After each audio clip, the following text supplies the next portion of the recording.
देखिए, आज हम सड़क सुरक्षा शुरू करते हैं। 19वीं प्रश्नावली। तो इसमें ये शुरुआत में पहला सवाल है। सवाल नंबर बुक में भी नहीं डाले, इसलिए हमने भी सवाल नंबर नहीं डाला है, ऐसे ही लिख रखा है। सवाल अगर छोटा है, आपको दिखाई कम दे रहा है, तो बुक से खोल के पढ़ लेना और ध्यान से सुन लो। ए व बी के मध्य दूरी 150 किलोमीटर है। हम सवाल को पढ़ते जाएंगे और अपना नोट करते जाएंगे। तो लिखेंगे दूरी। हालांकि इसका इस सवाल में रोल नहीं है कोई भी, पर फिर भी हम लिख लेते हैं। तथा इसके मध्य 10 यातायात सिग्नल मिलते हैं।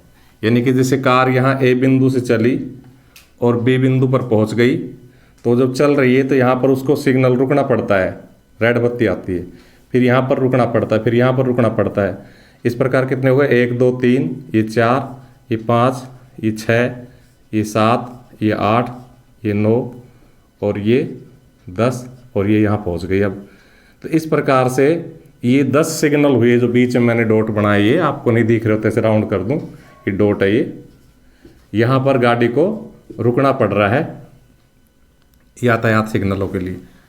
तो 10 सिग्नल मिलते। एक कार 60 किलोमीटर प्रति घंटा की चाल से, यानी कि उसकी चाल कितनी है कार की? 60 किलोमीटर प्रति घंटा सभी हरे सिग्नलों को पार करते हुए बी बिंदु पर पहुंचती है। अर्थात जब वो चल रही है, ए से बी की ओर जा रही है, तो उसको हमेशा जब भी वो निकलती है हमेशा हरा सिग्नल मिलता है। अर्थात वो एक समान गति से चली जाती है, उसको रुकना नहीं पड़ता है। बी बिंदु पर पहुंचते हुए 2 घंटे 30 मिनट लेती है। और इस प्रकार बिना रुके वो समय कितना लेती है? समय लेती है 2 घंटे 30 मिनट। अगर ये 2 घंटे 30 मिनट हमसे समय नहीं दिया होता तो हम इन दोनों की सहायता से इसे निकालते। इसलिए अब फिलहाल इनका कोई रोल नहीं, क्योंकि उसने समय हमसे दे दिया। गाड़ी ए से चली और बी बिंदु पर पहुंच गई, और कितने समय में पहुंच गई? 2 घंटे 30 मिनट में। अगर ये 2 घंटा 30 मिनट नहीं दिया होता तो हम कैलकुलेट करते। अब क्या हुआ? लेकिन अन्य दिन का मतलब रोज की भांति जो दिन आते थे जब हरे सिग्नल मिलते थे, उसके अलावा किसी अन्य दिन क्या हुआ? भारी यातायात कारण निम्नानुसार रुकना पड़ता है उसको। अर्थात किसी दिन ऐसी स्थिति आ गई, भारी यातायात था, उसको बजाय ग्रीन सिग्नल के रेड सिग्नल मिले, और पहले सिग्नल पे कितनी देर रुकना पड़ा? 1 मिनट। यहाँ पर वो 1 मिनट खड़ी रही, यहाँ पर वो 2 मिनट खड़ी रही, यहाँ पर वो 3 मिनट खड़ी रही। तो इस दिन उसको पहुंचने में कितना समय लगेगा, उसी कार द्वारा लिए गए कुल समय की गणना कीजिए। यदि वह सभी सिग्नलों, यातायात सिग्नलों का पालन करती है। पालन करने का मतलब यहाँ 2 मिनट ही रुकेगी, यहाँ 3 मिनट ही रुकेगी। ये नहीं कि वो रेड बत्ती को जंप करके निकल जाए। रेड बत्ती हो रही है 3 मिनट के लिए और गाड़ी निकल जाए, ऐसा नहीं है। वो रुकेगी, अनुपालना करेगी, जबकि अन्य कोई बाधा उसको हुई नहीं, और जबकि कार की गति 60 किलोमीटर प्रति घंटा है। तो कुल मिला के पूरे सवाल को पढ़ने से निष्कर्ष लिखा कि वो रेड सिग्नलों पर रुकना का जो समय है उसकी समांतर श्रेणी बन जाती है, क्योंकि पहले पर वो 1 मिनट रुकती है, दूसरे पर 2 मिनट रुकती है, तीसरे पर 3 मिनट रुकती है। तो हम क्या लिखेंगे? हम लिखेंगे लाल बत्ती पर रुकने के समय की समांतर श्रेणी।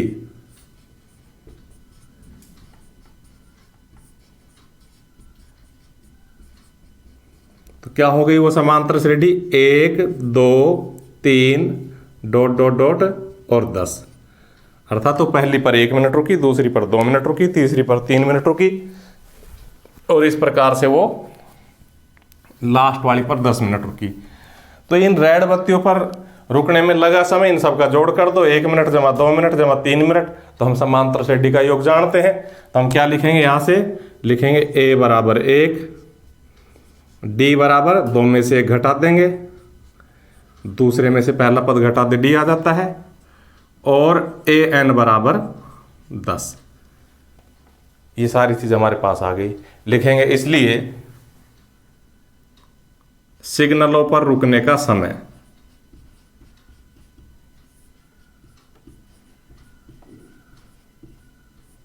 रुकने में लगा समय, अर्थात इन सभी समयों का योग। और योग का फॉर्मूला होता है n/2 a + an। ये समांतर श्रेणी के योग का फॉर्मूला है।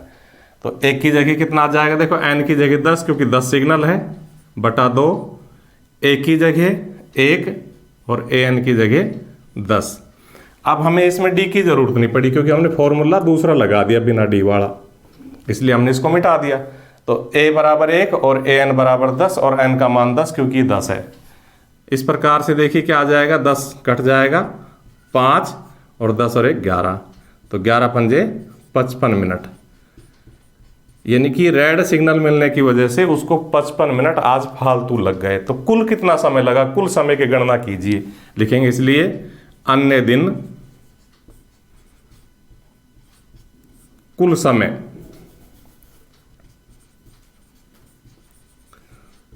अगर रेड बत्ती नहीं मिलती तो उसको कितना लगता, 2 घंटे 30 मिनट।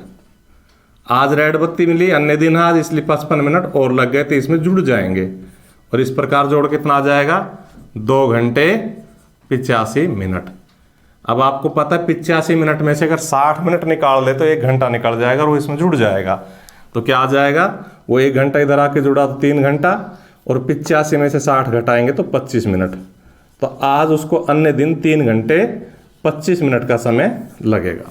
देखिए दूसरा सवाल है, सवाल नंबर तो उसमें दिए नहीं है, ग्राफ बनाया हुआ है, तो एक सवाल ग्राफ का भी आ सकता है। इस ग्राफ को समझ लीजिए, जो डॉट डॉट से गोल राउंड वाले हैं ये कार्बन मोनोऑक्साइड है, ये वाले, ठीक है जी।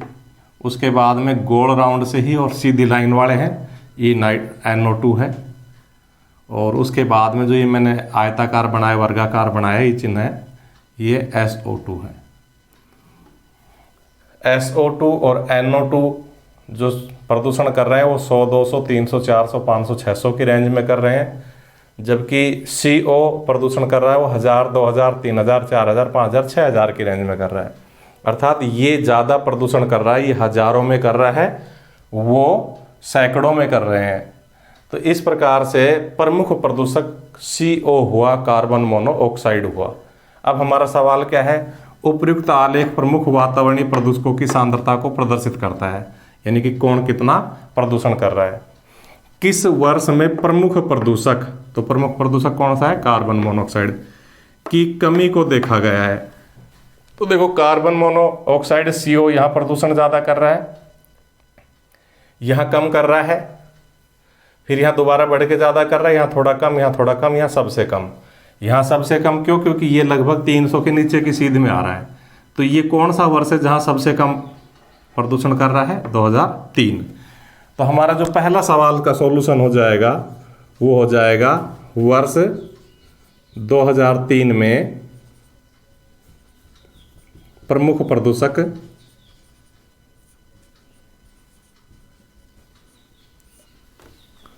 सबसे कम प्रदूषण करता है।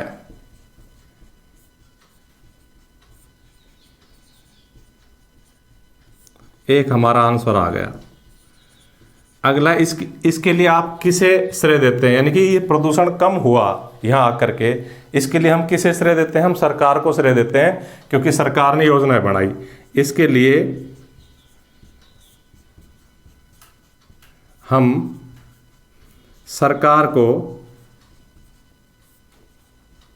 श्रेय देंगे, क्योंकि सरकार ने पेट्रोल एवं डीजल के स्थान पर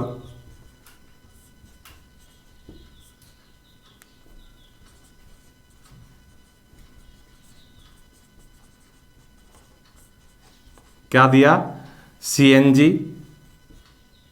एवं LPG गैसों को ईंधन के रूप में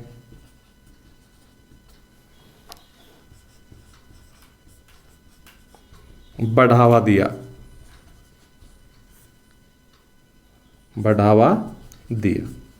तो इस प्रकार से आप इसका हल लिख सकते हो।